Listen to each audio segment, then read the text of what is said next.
Hello, ladies and gentlemen. Welcome to another episode of the Conclave. And we end it with inappropriate shit, don't we? We don't begin it with inappropriate shit. We just begin it with ramblings. Yes. Yep. All right. Tradition has been maintained. All right. Just ignoring the first note of my thing, because Power fears that HBO will kill us. The first thing's Cersei's hand with Qyburn and the Golden Company, which Power did predict, sort of. Well, you did with the gold, didn't you? Oh yeah, I predicted that fucking shit. You wanted the Golden Company. And you told me I was wrong, and then I put on the fucking. No, I don't think they would do it, but they did mention it. They did mention it. You were right. As to what you were fucking screaming about and everything. Oh, before that, we actually had the just the beginning of the convoy of the Lancer with the gold and Bronn. Yeah, feeding Bronn with the him wanting High Garden. I'm getting feeling that Bronn's gonna switch loyalty at some point to someone. I imagine Danny, but I don't think he's fucking happy about this shit. Poor Bronn's been promised stuff for ages. Yeah, he's still a fucking mercenary when you really get down to it. I mean, they're all about the gold. He's a hedge knight. Hedge knights are knights. They're still bottom of the fucking food chain. So his loyalty is still subject to change. He's never been loyal to anybody other than gold for the reason. If Jaime doesn't shower him with shit after he just saved his ass. Well, that's the thing. He like it's no longer gold. He doesn't care about gold. He wants a castle. He wants a lordship. Yeah. I love the fact they look to Aegon and go, "I want that." It's like, okay, you want one of the most powerful castles in Westeros. Well, not so powerful apparently. But yeah, I should get him old stones. But I'm getting the feeling he's gonna switch. Like if he meets up with Tyrion at some point and Tyrion just goes, "Well, I'll give you, I don't know, Castle Rock." He's going, "Yeah, okay, I'm on to you." It would be a nice callback. Tyrion said, "If ever a time you betray me, remember I always pay. I like living," or some bollocks like that. When he was in the Vale talking to Bronn. I doubt Tyrion would give up Castle Rock. Well, no, not Castle Rock. That's the one thing he wants in the entire world. No, not Castle Rock, but I think they'll probably meet up and be with them. I call back to the thing where Tyrion said, "Ever a time when someone offers you more, remember I'll pay double or something. I like living." 2 castles. Yeah, 2 castles. I'll give you 2 castles. You can have Harrenhal. Fuck it, have Harrenhal. Fuck it. The twins is technically 2 castles. Yeah, true. The twins is 2 castles. Give him that. All the Freys are dead. Go for it. The scene after that is Bran with Baelish and the cat's paws dagger, which we all saw in the books and all that crap. And then Bran sort of pulls a scare the shit out of Baelish with chaos as a ladder. Yeah, with the chaos fucking when I heard the chaos as a ladder, I kind of jumped up a bit and did a little scream. But like Alex was watching. I feel like you do that every time anyone talks to you in Game of Thrones, though. Yeah, true. Oh no, I was watching with a mate. I was sharing screen share. Was watching it, and he was getting pissed off with me because this episode was just fucking great in total, and just there's all the callbacks to the books and the shit that happened seasons ago and stuff.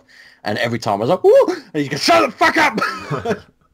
But the chaos was ladder. I love Littlefinger. Everything to do with the Starks at the moment, where he's realizing he's not gonna have an easy time manipulating these motherfuckers. Yeah. Like you can when he like just Littlefinger just going, "Right, motherfucker, what the fuck?" Like, especially when he sees Arya with the dagger later on. Yeah. You can tell he's not 100%, and I fucking love Littlefinger not being 100%. Yeah, there's this shit slipping through his fingers a bit. I think he's. Do you think he'll get a bit desperate? Because things have not been going his way recently. I swear it's just like he hasn't calculated. Like he didn't expect Arya or Bran to come back to Winterfell. It's thrown him off a bit. Yeah. Yeah, I've got being thrown off. Yeah, I like him throwing off his game a bit. I've got notes on that when we get to the later scene. The bit after that immediately is Mira leaving for Greywater Watch, and the thousands of fanfic writers that like Bran and Mira matches are sort of crying out in agony. No. Apart from Bran, it just reminded me of all of my emo classmates at school and how all of them acted like I just want to fucking punch him. Yeah. But just a mention of Mira going back home to her family. Yeah. I fucking hope this means that Howland's going to show up. I don't give a fuck if he's just in a green cloak with a fucking frog spear for like 5 seconds. I just want to see him for just a second. They keep mentioning him. They've had him in the flashbacks and singled him out with all the guards. They didn't single out anybody else.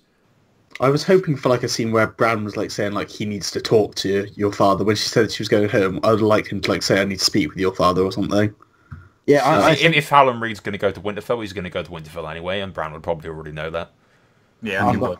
If we're going for the psychic bullshit that he's going through. John to find out about R+L equals J. I think is I think Howland would be just the final. I still stick to my guns on that. Howland will be the final character. I'm getting the feeling that John's not going to find out this season. I kind of expected him to be heading north, not this all bullshit and the staying at Dragonstone for so long. Well, I think he might. He'll be north by the end of the series. Well, I think he might be back there by the end of this. He might leave at the end of this upcoming episode because the battle Eastwatch by the Sea is coming, and he's been. That's what the episode's called Eastwatch. Next episode, so he might be leaving. Yeah. So I think he's just going to go directly to Eastwatch rather than go to Winterfell, which would be stupid as fuck because you've got Sansa there, and if you got Sansa there for more than 5 minutes, you know something's going to go fucking wrong. But he's got to do battle he's got to do battle at Eastwatch by the Sea, and the logical choice is probably for him to go either to Castle Rock, or not Castle Rock, either to back to Winterfell after the battle's won or lost. Well, but Eastwatch is a port. It's like the most northern port for Westeros. Yeah. So you either dock at White Harbour or you dock at Eastwatch. And I'm guessing it'll be just a instant, like you'll see him on a ship for like 5 seconds, and then towards the end of the episode, it'll be him turning up to Eastwatch and shaking Tormund's and Dolores Ed's hand or something. No. Anyway, we can get back to that later. That's later on in the episode. The next scene is Arya returning to Winterfell, and the whole thing with the 2 guards, similar to when it was in season 1, when they had the 2 guards at the Red Keep. Yeah, I love how they do these kind of comedy things with the fat guy and the skinny guy. Yeah. It's just, it's always the fucking same as a fat one and a skinny one. It's like going back to like 1960s British comedy. I really liked it's every time they do the Winterfell music from season 1 with the Stark banner. I get little goosebumps. I didn't give a shit about the guard thing. It was just when she was sitting there and just the music and she looked at the banner, I was just tearing up a little bit, just getting hyped. Yeah. She goes to the crypts after that with Ned's statue, and a bit of a callback to the books where they mention about Ned's statue being carved by, I can't remember who it was carved by, but nobody's around that knew him at the time. It doesn't look quite like him. Good. I think we said that last podcast as well. We said, I wonder if they'll mention that Stark. Eddard doesn't look anything like his statue. We probably mentioned it at some point or another, yeah. But it's a nice little nod to the books. But fucking Sansa still fucking sticking to being a right fucking bitch. Long lost sister that thought she was dead, and the first thing she goes, yeah, you must call me Lady Stark. If I was Arya, I'd have fucking pulled out a needle and stabbed her on the fucking throat. That reunion was just, the emotion just wasn't there for me, I thought. Compared to Jon and Sansa, I feel like it didn't even come close. They might be making that a bit tame, and then, then having Jon and Arya's reunion, which will just be falling to the floor, fucking crying and shit, I imagine. Plus, Arya and Sansa always had a strained relationship. They were never, really close anyways, so... But, well, neither were Jon and Sansa either, but... Arya's been through all the no man shit and all that crap, hasn't she? Yeah, I'm a bit pissed off they didn't mention the Hound as well. I kind of thought that would have been a nice little nod. Jon would probably mention him. And plus, he's probably going to come back. We're probably going to get at least one more scene or two with him and the rest of the guys. Clegane Bowl. I've got notes on that. I hope so, but they're going north. So the Hound's going to go all... Yeah. Again, we're getting into the north thing, which we have later on, but they'll go north, get the White Walkers, and then go back down to King's Landing, and that's when they'll have the Clegane Bowl. It'll be fine. It all adds up. It'll be fine. I want Arya to be all happy to see the Hound. And then with the Hound, Arya and Sansa, and then Arya just casually mentioning, oh, he was telling me how much he wanted to rape you. Just kind of see the reaction of Sansa and how she'd deal with it. The next thing is Brandon and Arya meeting in Wolfswood, and he gives her the dagger. It's wasted on a cripple. I don't care about the dagger, just I found it. Just confirming that's how you got the dagger at that point. We all knew that was happening, so... Yeah. Well, I was just going to use it to kill Littlefinger. Yeah. Mm-hmm. Well, we all know what's happening there. That's going back to like my I like when the crypt scene where I mentions her list and Sansa just like yeah, okay, finds it a joke, and then I think I is very good at laughing at shit realistically to shit that she knows isn't something to really laugh about. Yeah. She did it with Ed, whatever his name is, the singer. Ed as well, Sheeran, so that a bunch of people in the lot. comments don't rip you to pieces for not getting his name right. But I don't give a fuck about Ginger Twat. I don't think many of my viewers listen to, I don't know. Maybe they do. I don't know. But I'll not say anything. Just move on.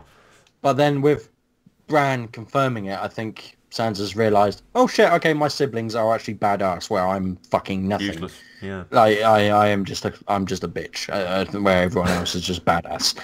Like where is it? Yeah, and I like the fact that it's casually kind of pushed away with just going little fingers here, and Sansa just kind of not important. It's Swan for House Stark, where Arya's been there with the meetings at Harrenhal with Tywin. Arya's probably going to know about what happened at the Red Keep, as well as Bran is going to know what happened at Red Keep. Like all this episode about the Stark siblings is all revolving around Littlefinger, rather than the actual Stark reunion, which I think. Do you think about speaking of Stark reunion and everything in Baelish? You're sure that the whole Howland Reed thing showing up? I think it will in the books, but in the show, I don't hold much hope onto it. Yeah, they have mentioned the Golden Company, but they ain't shown up yet. But Brandon at the very beginning of this said, "I need to talk to Jon, or I wish he was here because I need to talk to him." Do you think he's going to show him a vision or something, a flashback? No, I don't think he can push. I think you have to have that kind of sight to be able to do that. No, because Jon is a warg, and yeah, but it's not about warging. Jojen wasn't a warg. Yeah, we really know what his strengths are. Like he may have the ability to do it. It's not like we actually know the extreme limits of Bran's abilities yet.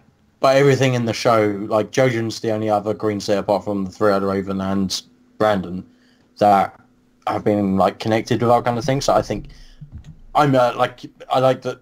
I think they say, I don't know if it's in the show or if it's in the book where Bran's asking Jojen has someone ever had both, and I think it's a reference to the children did, but not man. Where it's either one or the other. There's never been a union of both magical abilities, sort of thing. I think they mentioned it in the show. I think that's probably a book thing, but yeah, you kind of get that impression anyway, because Bran would have, I think, wanted to show Mira Howland Reed at Tower of Joy. No. Well, the next scene buggers off back to Dragonstone with Dany and what's her face talking about Grey Worm doing many things. Yeah, it is. No, it's not. You've missed it complete. What have I missed? You missed the whole Pod and Brienne about Bran's oath being honoured. Oh yeah, and they square off. Yeah, you mentioned that before. I think that was fucking great, not because of just like it being a nod to Brienne, when Brienne saying I didn't do fucking anything, but realistically she did. She did quite a lot. It's just not major power plays. Yeah, but not as much as she might have wanted to do. But I think the main thing was I liked the fact that she accepted the compliment from Brienne, calling her my lady, because in the books and the show she's always winced at that and always kind of looked away from that, where she kind of not smiles and is quite happy with being called a lady. I thought it was quite nice. She's also a Kingslayer, much like her crush. They're both Kingslayers. They're made for each other.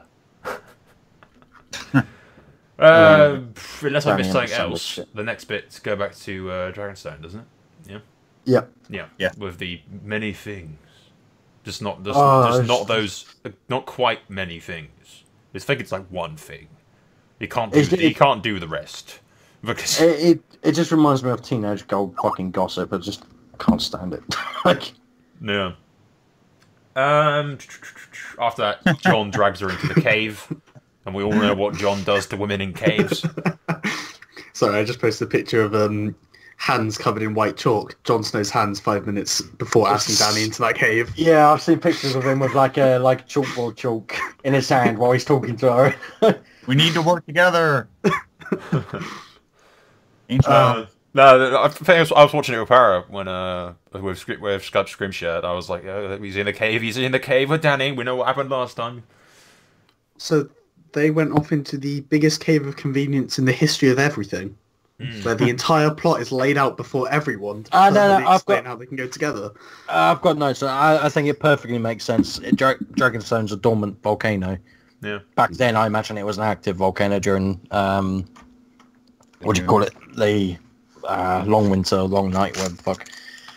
I think it makes sense for it to actually be there. The whole carvings and stuff. The book makes references to the caves and the shit because it's in the preview chapter for Winds of Winter, where they go into the caves in the Stormlands. And that's Ariane and Elia Martell and all that kind of stuff they see. So the forest carvings and things are a thing, and it's mentioned that they're all over the place. I don't think it matters that much how much of a plot hole kind of thing of convenience it was, because it was kind of all disguised by the huge levels of sexual tension. Oh yeah, as I said, John and a woman in the cave. On anything else. We all know what happened the last time John was with a woman in the cave. That had to be going through his mind, right? Yeah. I'm in the cave with a woman. What happened last time? I totally was expecting them to kiss during it. Nah, it's too soon. They've got to build up the obvious tension. I thought Kit Harington was doing brilliantly. I thought because I'm pretty sure while he was doing that, you know how Dan kept stepping closer to him, to try and encourage him to bend the knee or whatever. Mm-hmm. He kept looking at her lips. Yeah. He genuinely kept looking down at her lips. I thought it's brilliant. They're doing a very good job, and John clearly just wants to smash. But to be honest, she has got fucking incredible lips, though. You won't be able to not stare. But to be fair, it did cut away. You never know. Well, it's gonna fucking happen. No, it's gonna happen. Oh, yeah. Completely. Next episode. See, this different. You guys are talking about things them banging and all the sexual tension. Well, I've got notes on John respecting Danny's title when Danny doesn't do it to him, calling her Grace. He says it about sex tension. Banging is way more important. Yeah, banging is way more important. First of all, but I kind of John is his own independent sovereign, and Danny's been saying your Grace. It's kind of accepting that because she's calling herself the Queen of the Seven Kingdoms, not just Queen of the Iron Throne. He's just an honourable guy. That's John being John. It's just one of those little things that I noticed, and I liked it. It was just as well as it would be out of character for John to be, I'm going to call you your Grace. Be a bit of a cunt, kind of. He's polite. He's a gentleman kind of thing. And he wants to smash.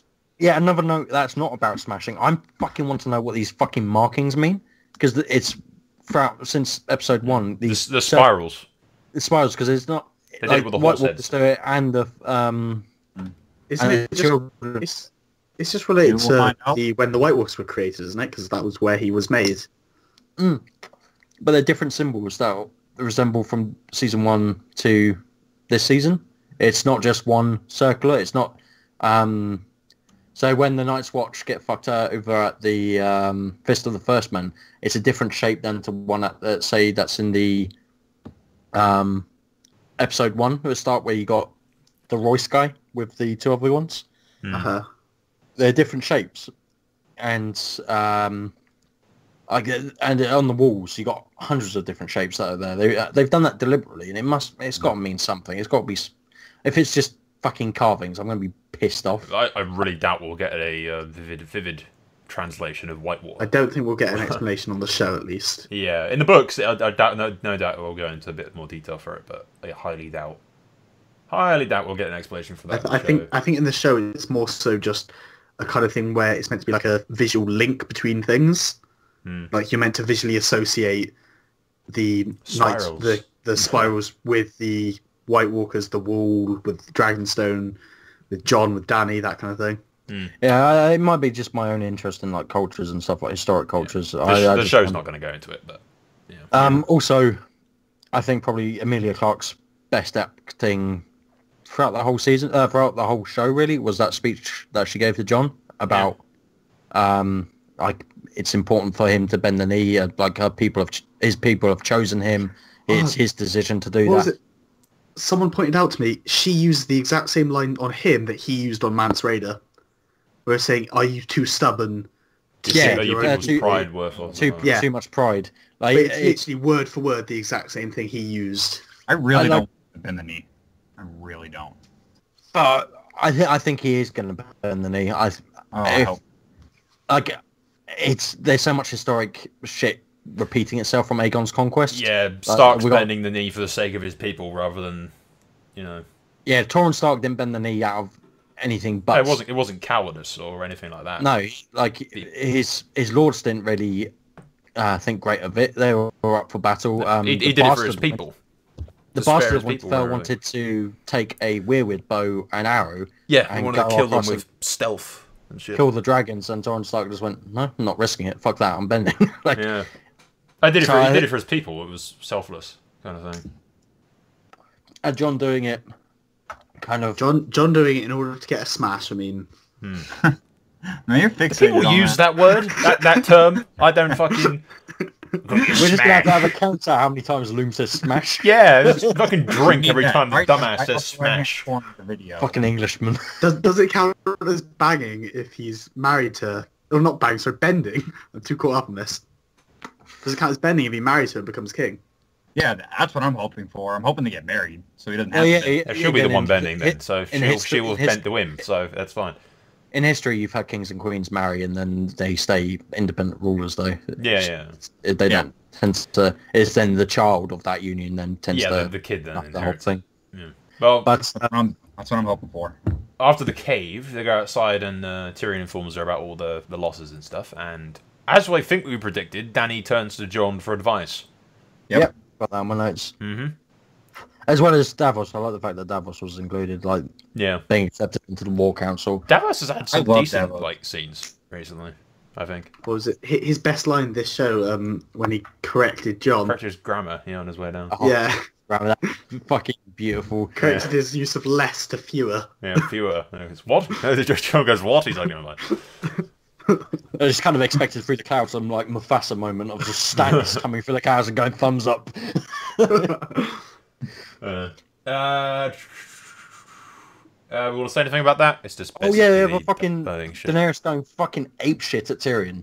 Yeah. I fucking like I love how Daenerys is like, because she's all fucking lovey and dubby in the scene. She's getting all weak at the knees and fucking going all like doing a heroic speech for Jon and what's best for a beast, and then instantly going to fuck you, you little dwarf. You're fucking doing it. You're purposely losing this because you got your family.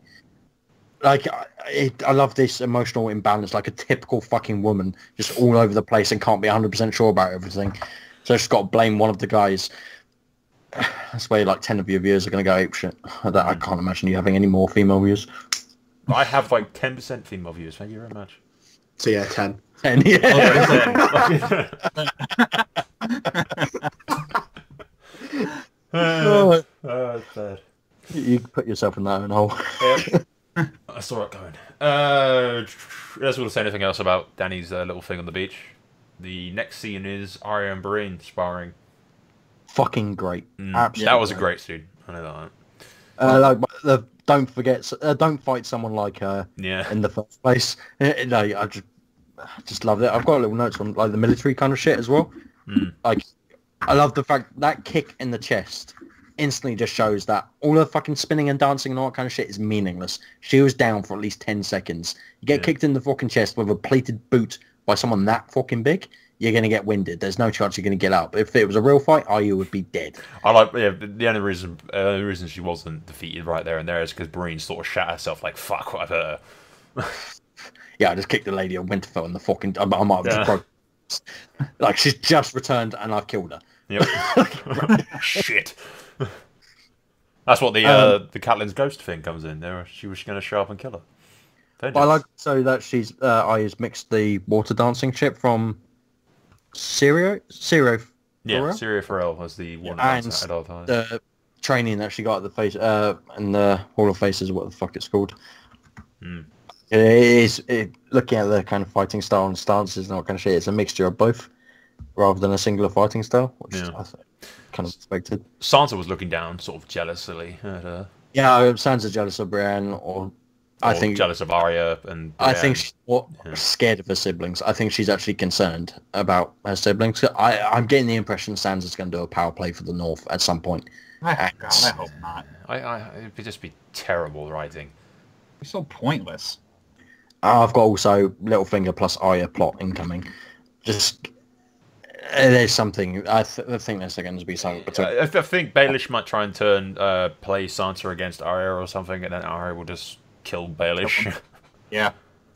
Yeah, I think Bran might mention the dagger to Arya or Sansa or to one of them and saying where it came from and what started it.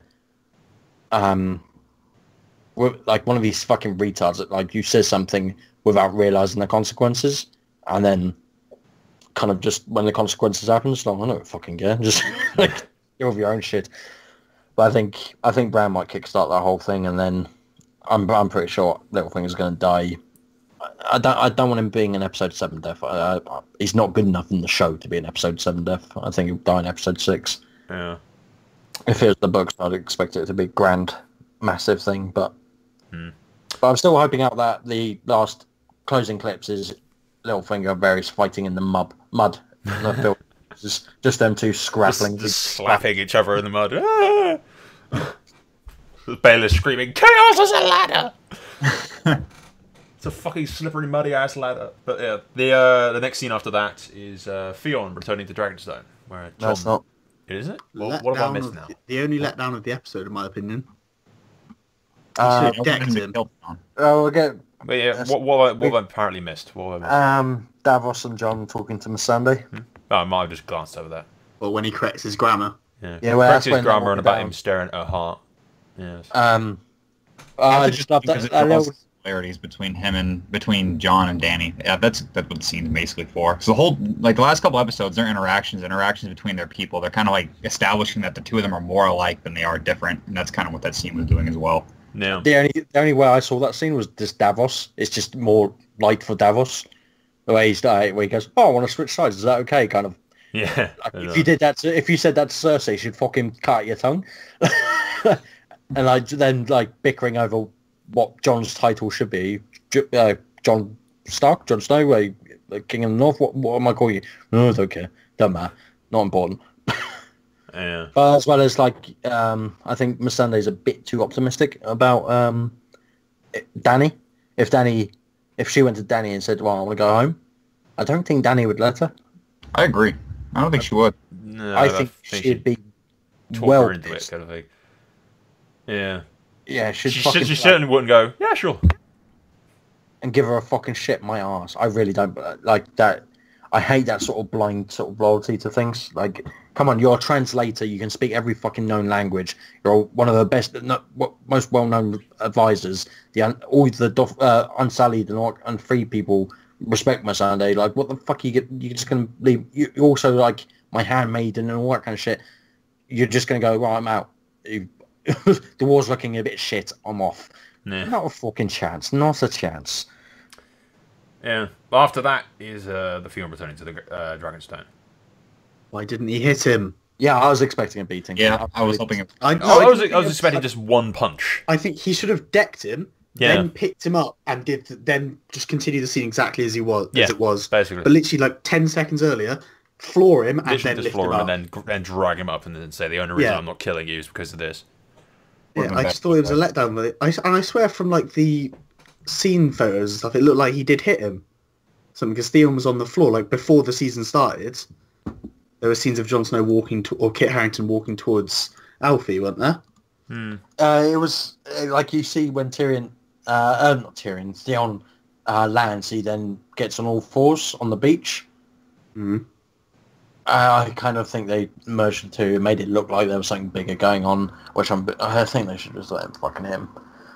Yeah, I think it didn't need to be the big beating or anything. It just needs to be smack, fucking knocks him on the floor, drags him up by the scruff of his neck, and then says the rest of the scene. At least break his fucking nose. Yeah.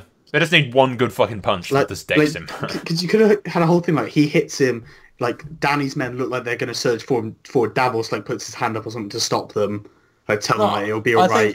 I think the And he Dothraki would have just looked and kind of smirked, like, Yeah, I don't think the Dothraki would have moved. Well, the to Greyjoy protect men it. certainly wouldn't have done anything. Oh, yeah, the Greyjoy men would have just stood there and did fuck off. They would have probably just bent the knee to Jon instantly. I Just like, think- yep, you're okay.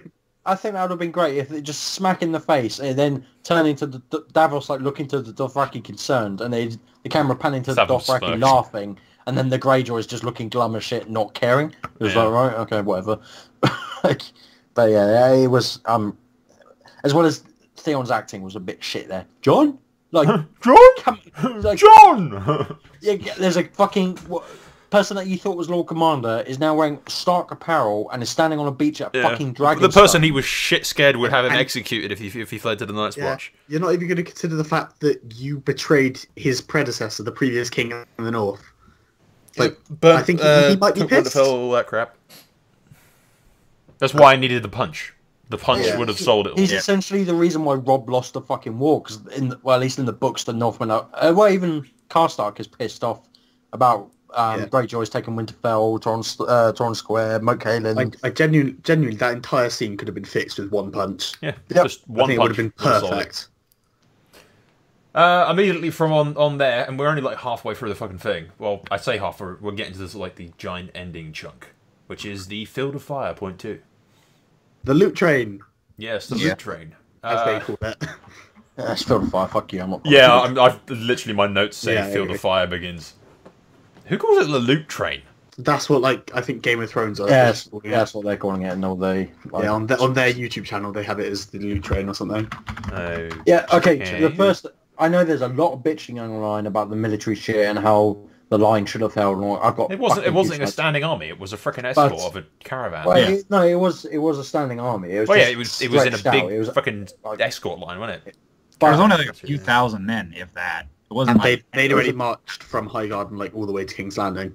It was the. I imagine it was the full Lannister army. That army that they marched up to Highgarden. Talia But- explained it at the beginning, saying that the lines were stretched thin, and if there's someone attacked from the front, the rear would never arrive in time. But the shit that pisses me off the most is the fact that all that shit about last episode, Jamie talking to Alan Torrell saying, "I learned from my mistakes. I learned from." I learned from the Whispering Wood. Stuff." I always send out. Oh shit! Yeah, in the books, Jamie goes. It's so well detailed about how Jamie's military sound when it comes to fortifying his lines and scouting and even that in kind of friendly shit. territory, he starts sending out scouts. That horde in the books is like 80,000 Dothraki riders. Like Hard to miss. Like the fact that you can hear them like a mile off, fucking charging towards your lines, and that's the only fucking call you got. You got Randall Tarley there, you got Jamie and Bronn there, and you got no fucking scouts. Like really? No riders at all. Yeah. In the books, I swear in the books, Jamie uses scouts even in like friendly territory where he thinks he's safe. Oh yeah. He uses after the them Whispering everywhere. Woods, he just takes no fucking Yeah. chances. Yeah. Is that I called it the Whispering Wood 2.0, like plus Field of Fire, because it's the exact same fucking mistake. Like you don't Turns see it out in the Jamie's show. just a shit commander. Fucking. Well, I'm going into that. Like when he knows they're coming, and then they do this the formation. You see like a clip of like a small like camera shot of them stretching out the lines to protect the convoy. If I was that fucking general, because that's at that fuck point the they didn't know a dragon was coming. So logically, you fucking form up in a circle formation. Yeah. Or you These are the form up Dothraki, in- for Christ's sake. You form up in squares and leave gaps so you can have a 360 angle and you can force them into the gaps and fuck up the cavalry from there. But doing a stretched out line, that never fucking works. Against that kind of cavalry as well. Like a second horse, even if you kill one Dothraki rider, that horse is going, what, 30 miles per hour? It was You only fucking stab what it like in the face, it's gonna fall- 2 3 men thick. That line. Yeah, with That fucking line was archers. never going to hold. I think the second they started doing it, I was saying you couldn't hear me because you had your fucking volume up with the Dothraki screamers. But the thing that I said was they're fucked. They're fucked. The second I saw that line, I was like, that's never in a billion years going to hold. Never in a fucking Especially when billion Dan years. starts blasting holes in it. Oh yeah, especially Yeah. when the dragon shows up. The TWC general discussion on on the show, everyone was bitching, well, that line should have held and all kind of crap. No Thinking, way. Who said that? I think it was so I ended up going because they were all going, oh, D&D writers and all that line should have held, and I just went, I think Never in a my billion whole years. point was, right, that line was thin. You have I don't think people understand how horses work in combat. The horses aren't just used to fucking run around. Those horses are used essentially as battering rams. Those horses are trained to fucking knock people away. If you see Return of the King from Lord of the Rings with the Charge of the Rohirrim, they do it perfectly, where they're kind of slashing here and there, but you see the horses just fucking knocking the orcs miles and miles. Yeah. Fucking crushes them under the hooves That's as well. what. There's no way that line was holding. Charges for. Yeah, that line was fucked the moment I saw it. And then they ignore the whole in the TWC discussion. They ignore the whole fucking fact that they have essentially napalm dropped on them. Yeah, like the second Drogon showed up and fucked up the front lines. That morale just. Yeah, I don't care how many battles you've been in. If you see 30 guys get melted, you're routing. Not melted, turned to ash. Yeah, yeah. When the wind just blows, and they literally just turned to ash in front of you, and then fucking 80,000 Dothraki screamers. Which that screaming was quite good. I love the way you can see the difference though. Like obviously those are the guys who got hit directly, but then it even shows like people who must have been towards the edges who got set on fire and are boiling in their own armor. Yeah, it's like the immense power. That's what Dragonfire's meant. I was worried it would just be like them all turning on fire, but to do that, to show the power of what the dragons are meant to be, that was like half of the budget for the entire season. I wish Drogon's fire was black though. Like it is in the books. The fires are different colours. I don't think it's black. I think it's just very dark. It's like more. Yeah, it's like. I think that's fine. I think it's like. But yeah, you can let them off of that. I can let them off of that. It's just a pet peeve of it. But yeah, the fact it was very difficult because then it would all be special effects. Yeah. But the second that line is melted away and you got a huge gap in it and you allow they're immediately to go fucked. for it, it's battle over. Even without the dragon. Even without the dragon at that point, you're fucked. And Bronn knew it from the beginning. Yeah, I fucking Jamie's immediately. Bronn knew. Jamie just go, oh no, we'll hold. Just like I've got little notes on the battle. Bronn realistic at the outcome. Jamie being a fucking retard. Well, Tywin did say he was dyslexic, if you remember, with the not reading the number with the maesters and shit. So it's not his fault. He just literally paid no attention and just did shit in his lessons. And apparently the sellsword knows strategy better than he does. He should have paid attention to the lesson that says don't fight Dothraki in open fields. Yeah, I'm pretty sure Robert told him that. I've got little notes from what people have been saying on the forums, on Reddit and all that kind of shit, and people complaining about like Dany burning the wagons and all that kind of stuff, all the food supplies. And people are thinking, what the fuck, like that's retarded. If you look at any military conflict, that would be the first thing that you would destroy. Like, it makes sense. Like, okay, fair enough, our armies are struggling on food. And she said that our armies are struggling on food. But any chance of those wagons escaping, even if the battle's lost, you want to destroy King's Landing. You want King's Landing to riot. And you've seen that in previous seasons and in the books, where starvation within King's Landing means big trouble. And people are just overlooking that and don't think it was a smart decision, but probably the smartest decision she could have made just there. Yeah. Plus, she only burned the grain that they had at the top of the train. I mean, she could always go back and conquer what's left on the other parts of the train. True, there's probably some further back. And then, like fucking Tyrion on the hill. Run, you idiots. Before that though, Rick, Dickon saved Jamie. Yeah. Dickon saved Jamie. Now. Yeah, it's just everyone saves that Jamie. This whole episode was about Jamie being fucking saved by this guy and that guy. It's just this whole scene was Bronn's though. Bronn won this whole. Bronn shot the dragon with a fucking bolt. Yeah, no, but like, and I love the way they did the same thing they did with Jon in the Battle of the Bastards, and they did it with Bronn, where it just like follows him through it.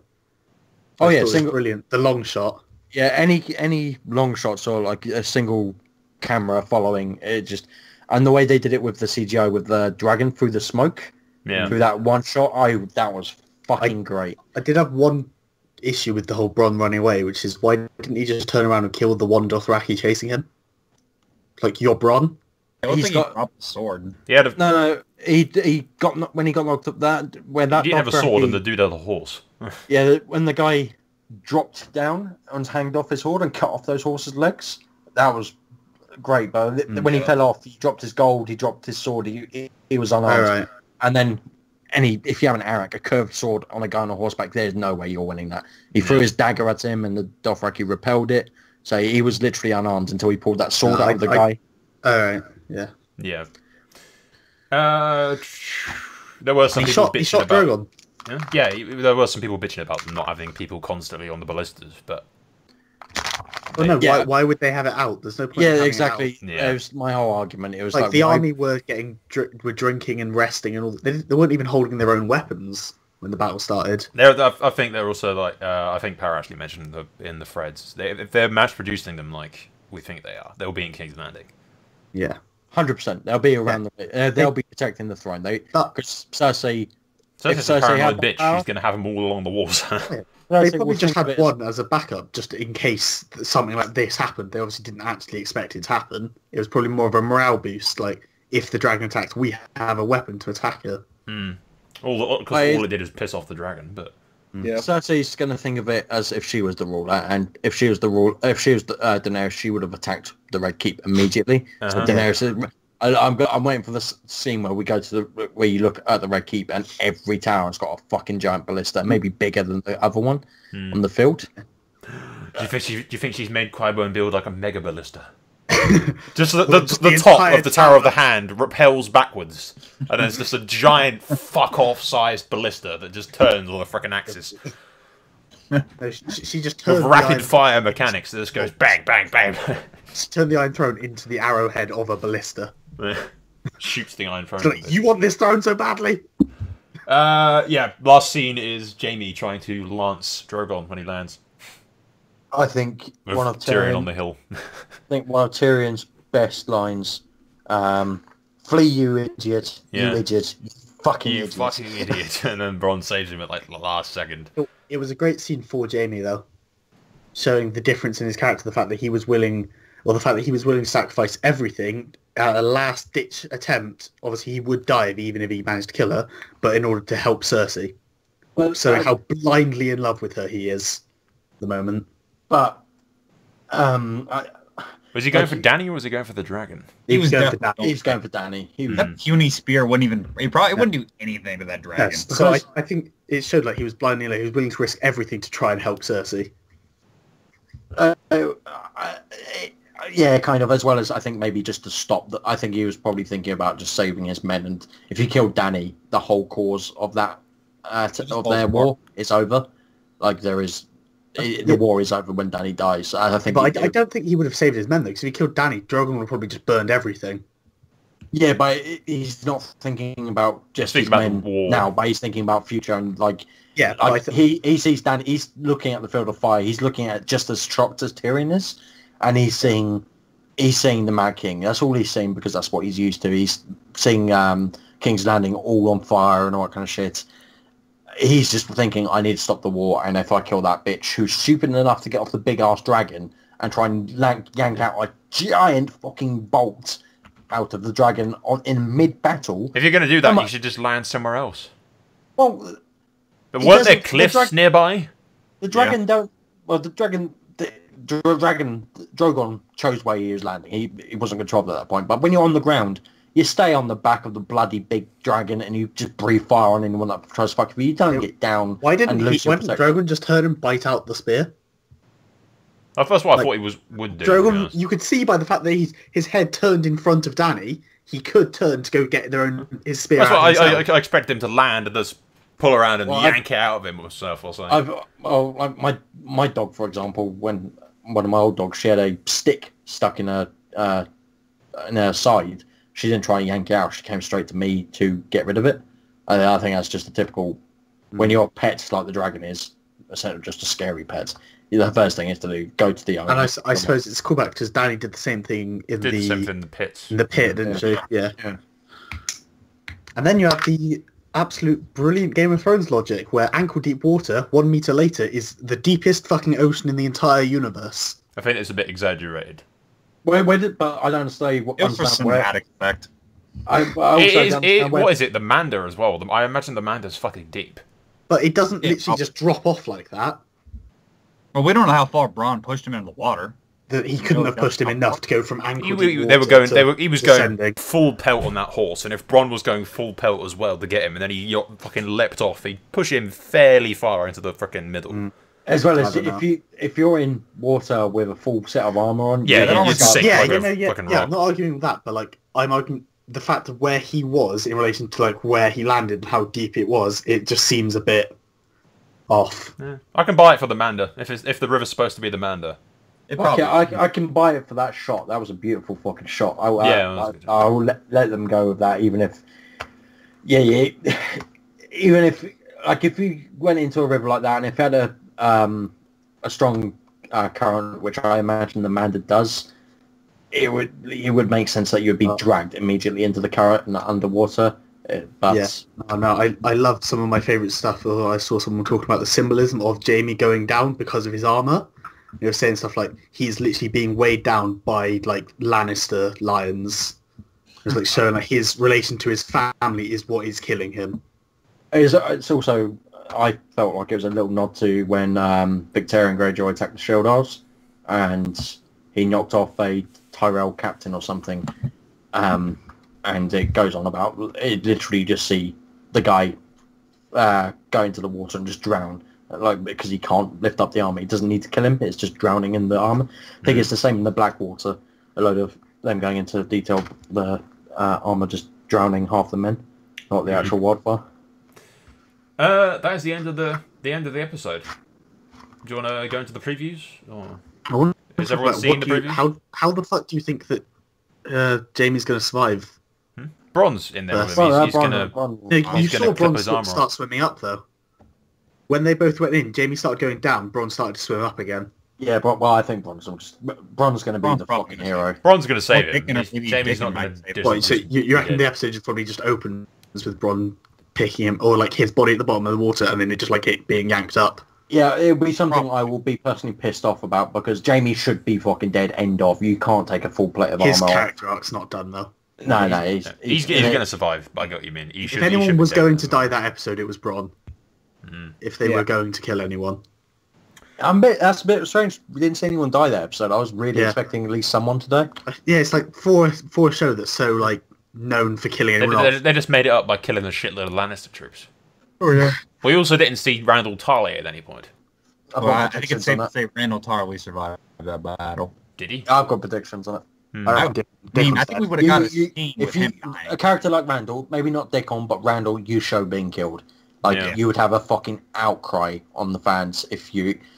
Because just the amount of concerns the fans had about not having Randall Tarly in the show, as well as him just being so fucking badass and all that kind of shit, as well as him showing him being a cunt in that episode about flogging, you have... Show perspective-wise, you have to show that guy's death. No matter how quick it is or whatever, you have to show him dying. You don't just say, oh, he's dead. The real question is there any chance Jaime gets captured for the second time? Yes, 100%. Think so? I don't think so. I think he's a prisoner. Yeah, think well, that's if we go into but I'd like to see it happen.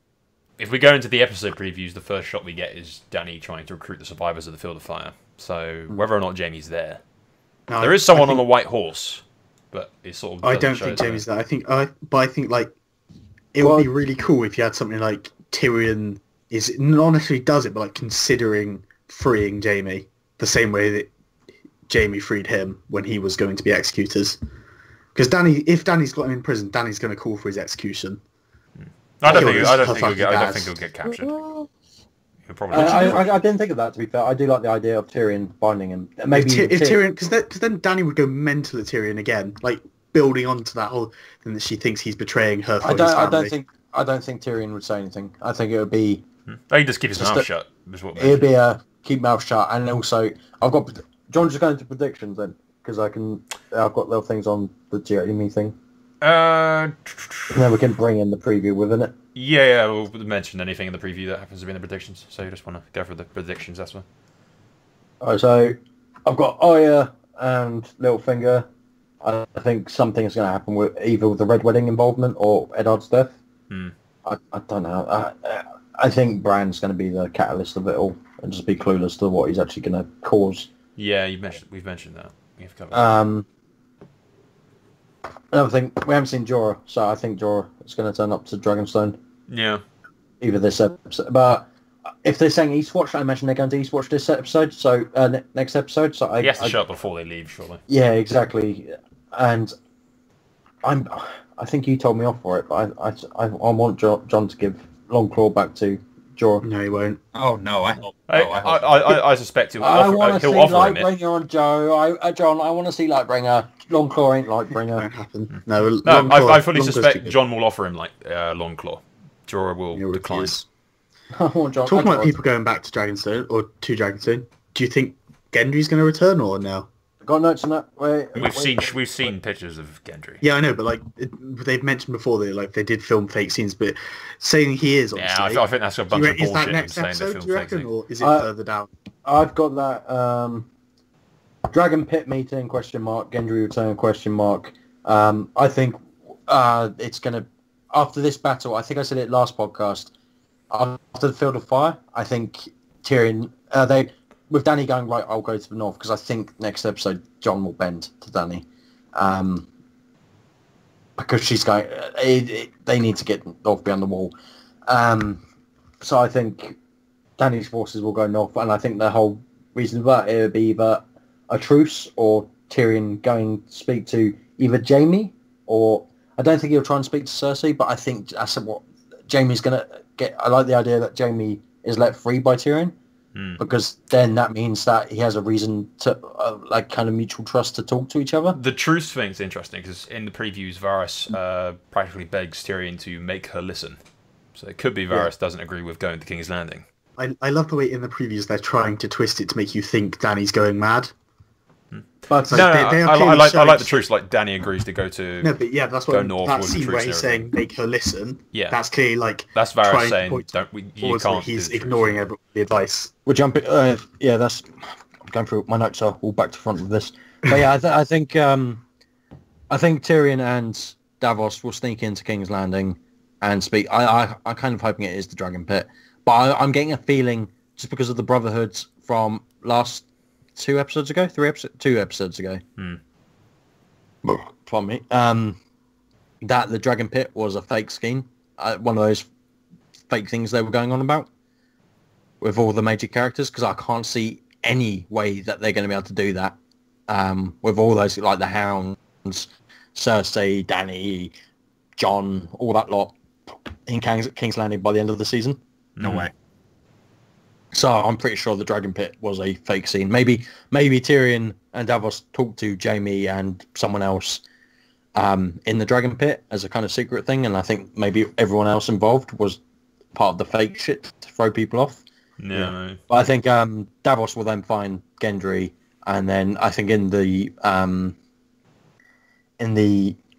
leaked pictures before the season, you see guy from Watchers of the War recorded Gendry smacking 2 city gold cloaks with his hammer. With a hammer, yeah.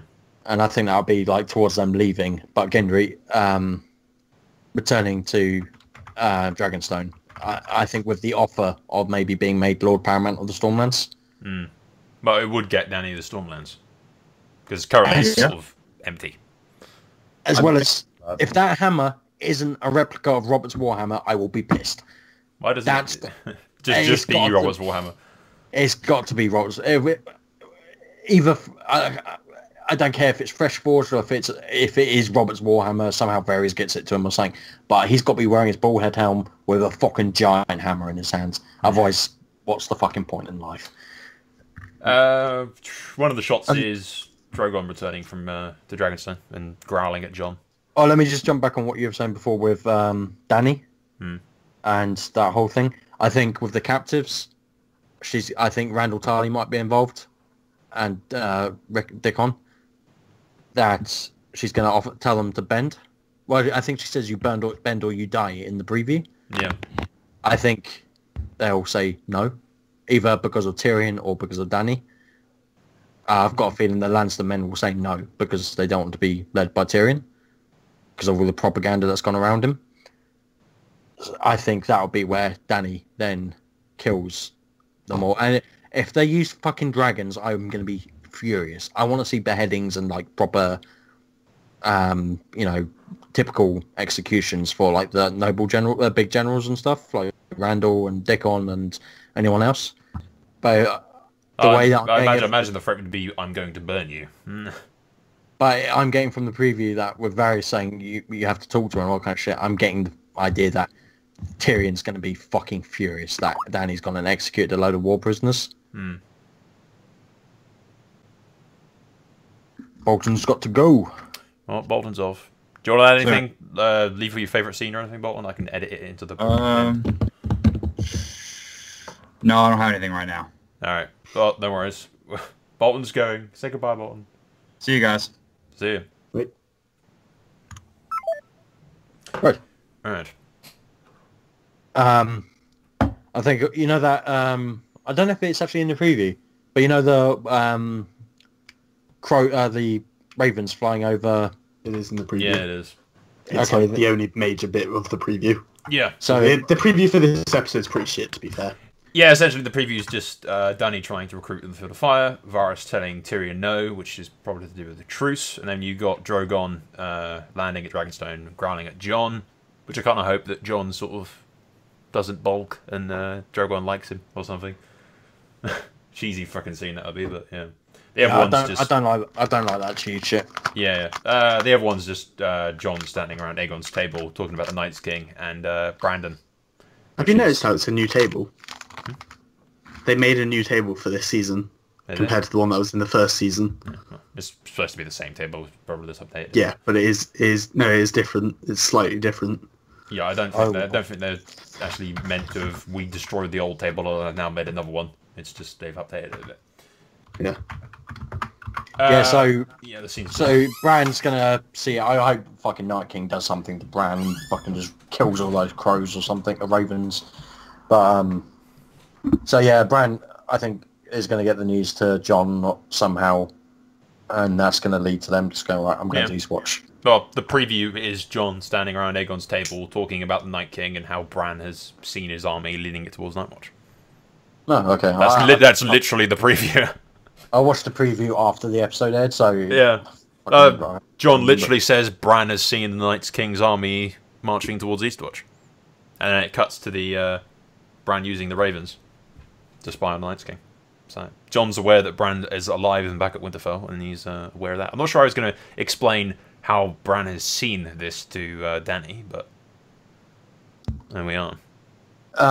He sees things, guys. Yeah, it's fine. Don't worry about it. It's not perfectly normal. News of White Walkers, yeah. Oh yeah. I think Sam's gonna leave Old Town. I think that story's all done, and I think Jorah saved was the whole purpose of that story.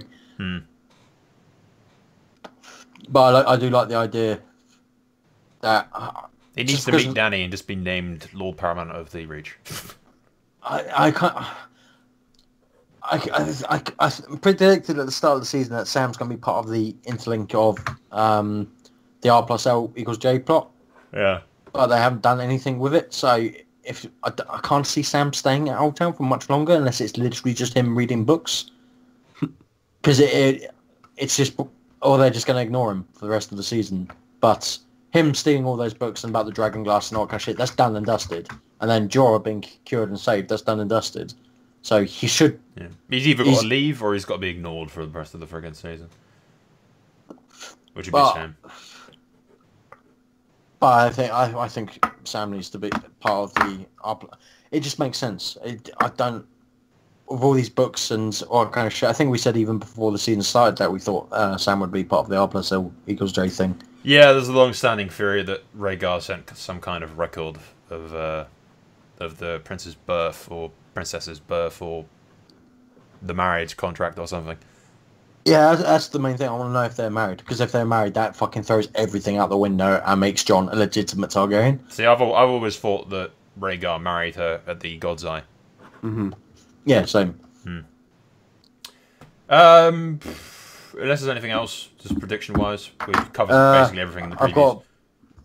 Episode after, I think the Brotherhood's going to return, and then... But it's all going to be sent around the wall and East watching. But this is a short episode, isn't it? So I think this episode is going to be literally just a massive Colossus 5-minute segments of each major character, just catching up with everything. I have no idea what's happening with Euron. I don't know what Euron can do at this point. No, he'll probably just fuck off. He's definitely not going to help against the White Walkers. It's not. Euron's not interested in that. Well, he's technically blockading Castle Rock, isn't he? So. Yeah, the last time we saw him, he was at Castle Rock blockading it. Yeah, but we've got. I'm just looking at things. We've got the next episode's 59 minutes, and then begins what is essentially a movie of the next two episodes. Yeah, it's almost 71 minutes and then 83 or something like that. 71 and 81. Yeah, so just a full movie basically. 81 minutes. Oh, that's going to be so fucking good. And think about that. Probably about 30 minutes of that is just a battle scene. Probably, yeah. To end. Fucking the collapses. The wall fucking collapses at the end of this fucking season. Yeah. Fucking if just it doesn't, a giant crack just appears in it and fade the night. Right. I think we're going to make the most important prediction. Next episode, do John and Danny smash? Everyone drink. Bloom said smash again. do they? Is your opinion?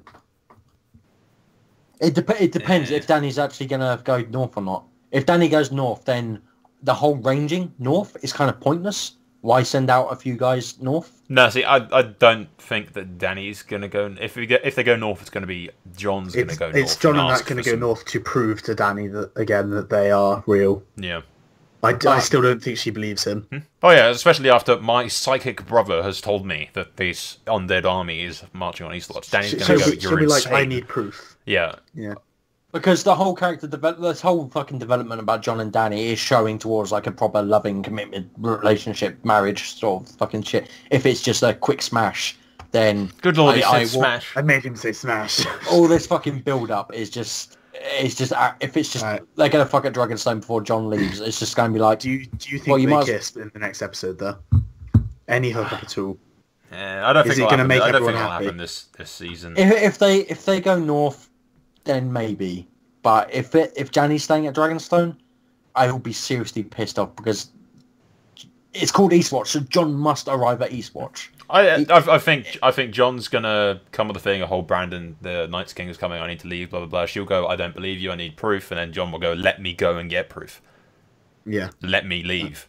If we ever want to be allied, she'll say like, leave. "Where are you going?" And they'll say Eastwatch or something, and it'll end. If they were traveling north together, I think there'd be enough kind of time for them to smash. But if they're just at Dragonstone saying I'm off, and then she goes, "Well, you fancy a quickie before you go?" I'm just like, I'm just like, literally while everyone else is in the council chamber, you want to fuck up the table? I heard Stannis did it. You want to fuck up the table? I can imagine like more of a thing like if I think she's staying at Dragonstone. I can imagine more she'll of a thing like when if there's any relationship built from it, it'll be after Danny flies north to save him. I think the whole anything like will be like not. I don't think they probably won't kiss or smash. I think it'll be like a intimate kind of thing where like rather than as formal as all the other things, like their goodbye, their farewell will be more intimate. Like she'll like look at him or something more longingly. They'll kind of build into that. She's going to start worrying about him when he doesn't come back from the north. Yeah, they'll kind of start building into that kind of thing. Nah, fuck it. They both go north, but Danny heads to Winterfell, burns Sansa alive.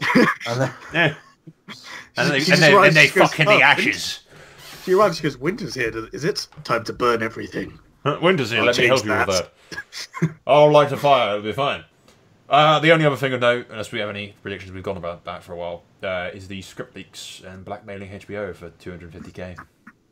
What did D&D ever do to earn this? What did D&D ever do to deserve it? I've had people message me on Steam and Skype asking me if I want the link for the script leak, and I've purposely kept away for this fucking amount of time because this podcast has taken ages, and I don't want to make predictions of a script leak on top of it. Yeah, I've avoided. So I've got like 10 people with my Skype thing with a link, and I'm going to read for it the second this podcast's over. But yeah, it's an engine lot, isn't it? The hacking. And then I think isn't it a script leak for the entire season? Is it his whole entire season? Yeah, I swear it's the entire season, which is why I've avoided it.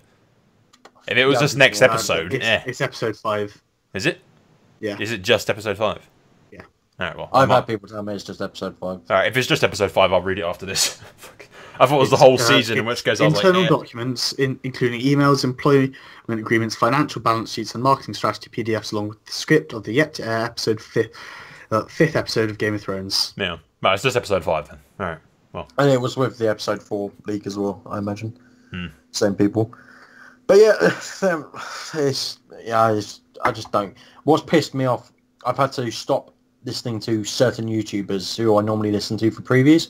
The only people I've kept to is Game of Thrones Academy, the Israeli guys. But everyone else, I just read through the comments and before I watch. And apparently every prediction they're making is apparently exactly a copy and paste of the script leak from what these people are saying. Yeah, and they're predicting things and trying. Yeah, that's why I've deliberately not touched the script, because of the podcast. Like, okay, we get only a couple of hundred views, 300 views, 400, whatever. But as someone, I want to make my predictions, then confirm them after. Like, it's not like I'm gonna. It'd be the equivalent of making up a load of predictions for the books and then holding a gun to George R. R. Martin's head and telling him to give you the fucking story plotline. Yeah. No, I haven't read it. I thought it was a link for the entire freaking season as well. But and them trying to ransom it, like, HBO are just going to tell them to fuck off. It's the same, I think, relatively the same as, like, if you're of Doctor Who or something, when there's a leak of Doctor Who, the fan base tends to keep the fucking quiet.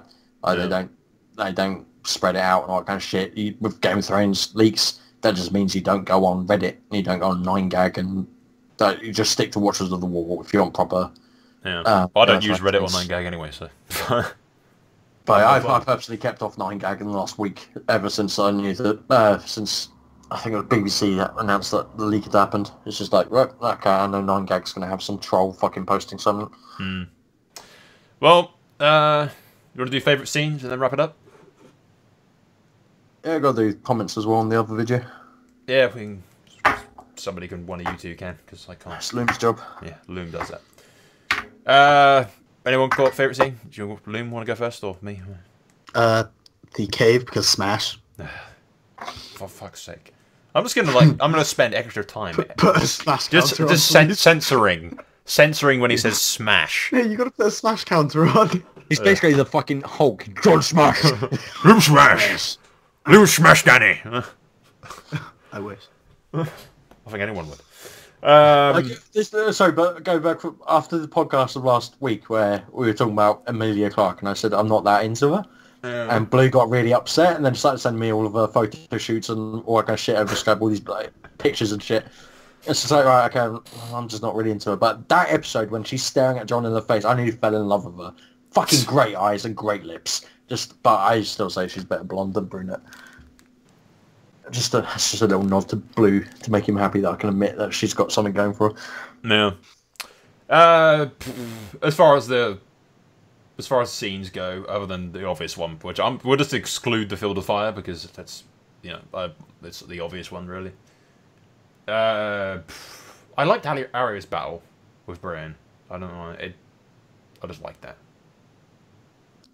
Arya's battle and probably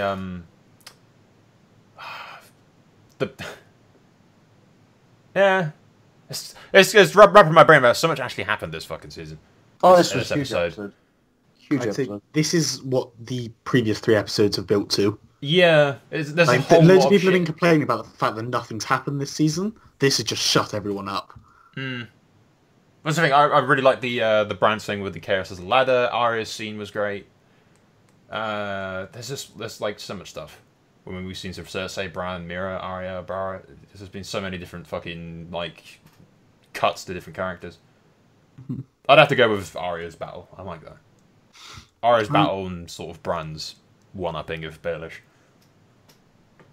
Mine's going to be, from a film perspective, be the Field of Fire mid-battle with the ash and the smoke. And the Field of Fire is a given. I'm trying to think of something that isn't the Field of Fire. No, it's not my favourite. Like, I was really fucking, like a little girl wetting herself watching that episode. But yeah, it was minor things that made that, like the Dothraki screamers actually being proper screamers and that fucking noise they made. Oh, fucking good. But entirely, I didn't enjoy the battle as much. I just enjoyed the filming of it, the filmography of it. Yeah. It's not like the Battle of Bastards where it was both. I appreciated both. The dragon over the water was a real nice touch.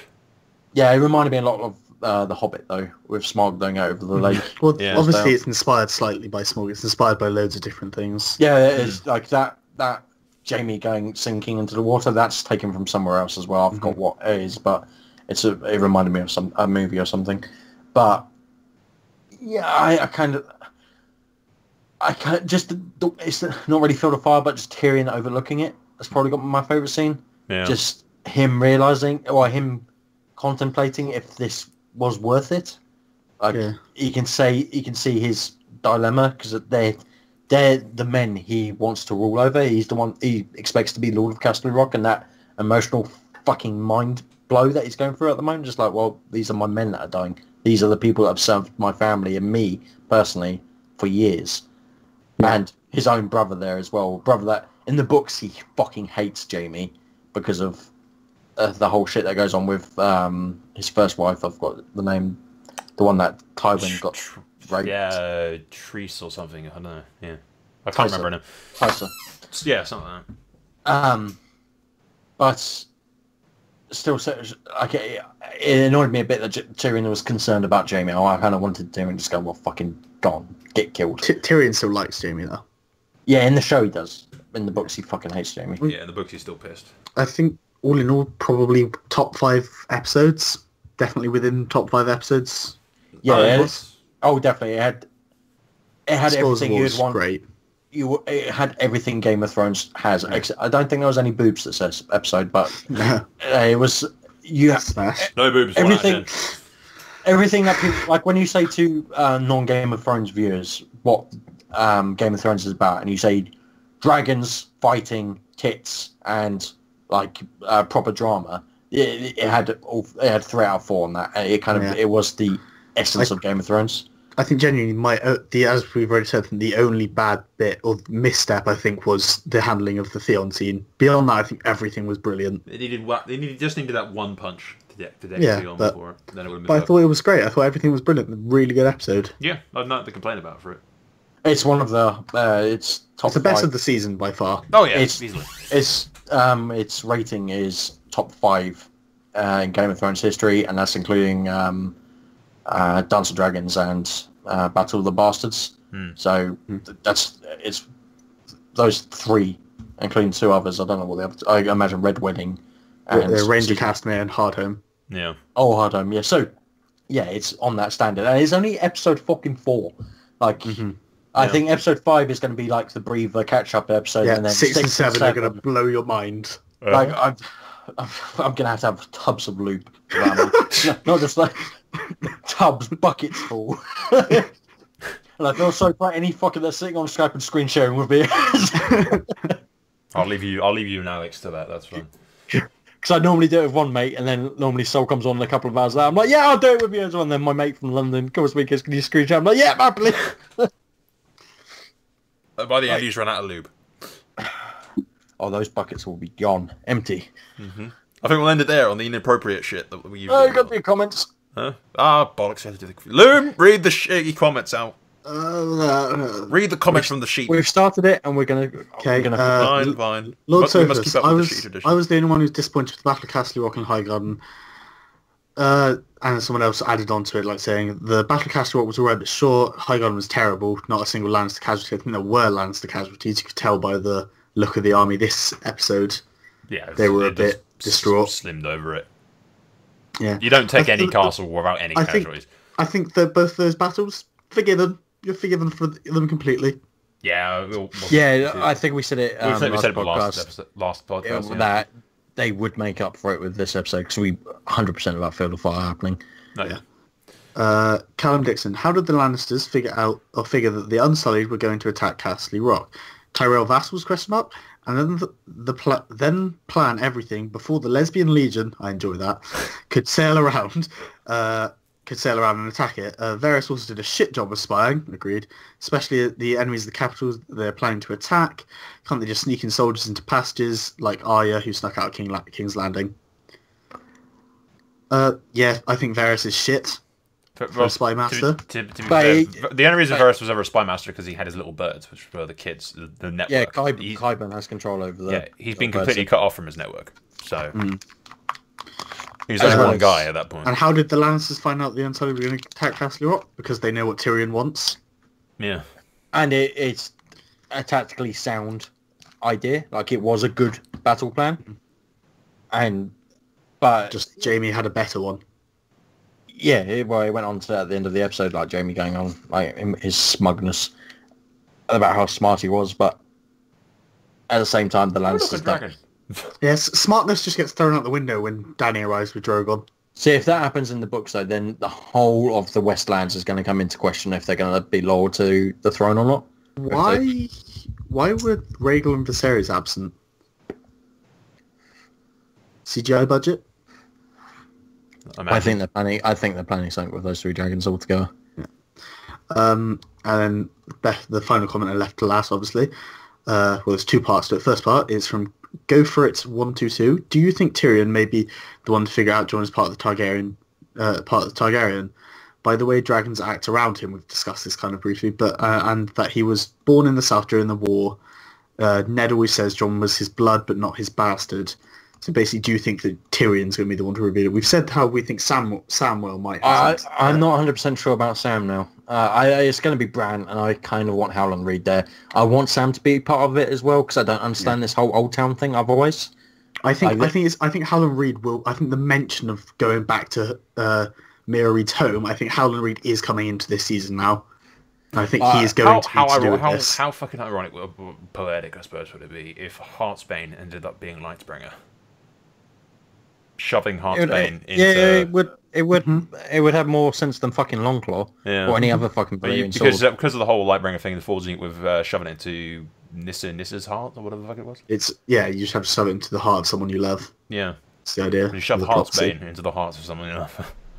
Ends up being Lightclaw. With Tyrion, I think Tyrion is under the same kind of disguise that Eddard purposely put down. Even his wife believed that Jon was bastard son. Yeah. Like he might raise a brow if Jon starts like stroking Drogon when he lands or something. Yeah, with Littlefinger raising his eyebrow like before and like kind of confirming before it was confirmed that Arplasel was Jay. That kind of it ticked me off a bit. Why with fucking Littlefinger now? Like, this is a well kept secret. I don't think he'd know. You might have his like slight suspicions. All right. So second part of this comment then, if you want it. Yeah, I'm reading it right now. The edit. Para called it on the Golden Company. Yeah, good job, Para. Well done, Para. This is in quotations, just so you know that I would never say these words. These are not my words. Sol would never repeat this either. Just Go For It 122's words. He's an idiot, but... All hail Para, the fortune cookie, seer of things, god of golf, breaker of souls, soul.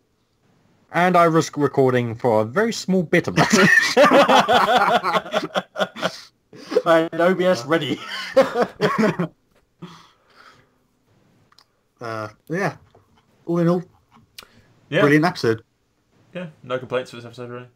Well, next one will probably be nothing major. Small nitpicks here and there. Like spoils of war then. That guy that not human says I think Tywin killed Joffrey. Like, why he didn't go away? Why I don't understand that comment? Like I ignored that because no, he didn't. Oh no, it's because in that podcast we're talking about the books about who killed Joffrey. Oh, in the books. Yeah, last podcast we were talking about the books and we weren't 100% sure who killed Joffrey. Yeah, I think it matters. I think I'm under the Littlefinger's involved, and I don't think Tywin would go to Littlefinger about that, but Littlefinger's 100% involved in that. Don't know if he did it himself. It's kind of irrelevant who killed him by this point. Yeah, it definitely wasn't Tywin. Everyone thinks it was Tyrion, regardless. So, yeah. But no, I think that about wraps up everything, really.